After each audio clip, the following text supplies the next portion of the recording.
हीरे की बातें करें तो पूरी दुनिया में से 90% हीरे सिर्फ अकेले भारत से ही एक्सपोर्ट होते हैं और इस 90% में से भी 99% सिर्फ एक ही शहर यानी diamond city of India Surat में तराशे जाते हैं। लेकिन भारत इतने बड़े स्तर पर डायमंड माइनिंग नहीं करता। अगर जेम स्टोन यानी रत्न की बात करें तो यह हमारा देश टॉप 10 में भी नहीं आता। लेकिन फिर भी भारत दुनिया भर का डायमंड कैपिटल कैसे बन गया, आज इस पोस्ट में हम आपको बताएंगे।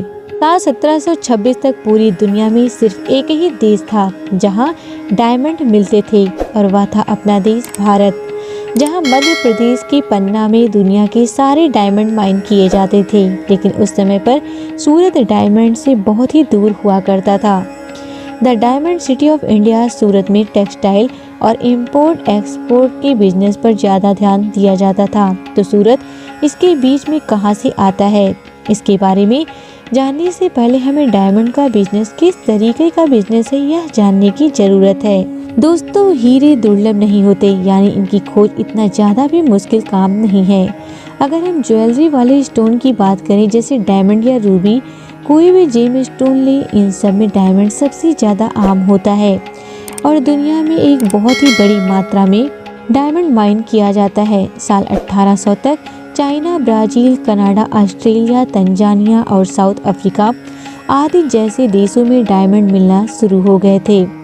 इन देशों में भारत से भी ज़्यादा बड़ी माइनिंग शुरू हो गई और इस कारण बाजार में डायमंड बहुत ज़्यादा मात्रा में आने लग गए।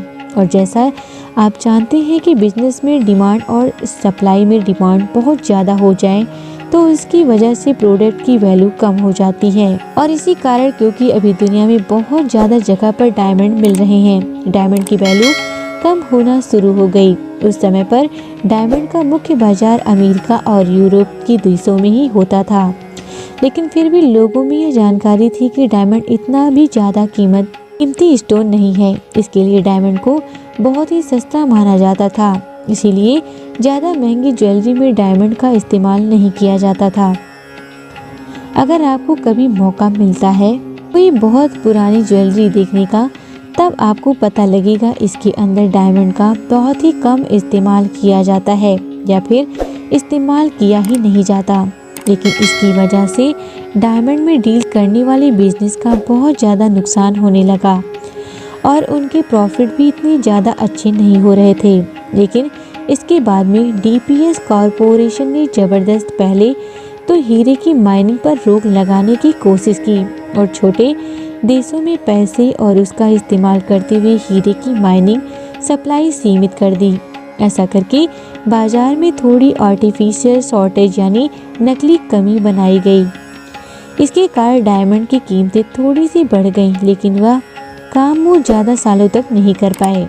फाइनली 1938 में ए डायमंड इज फॉर एवर नाम से एक अभियान शुरू हुआ। आपने आज भी विज्ञापन में इसको सुना होगा।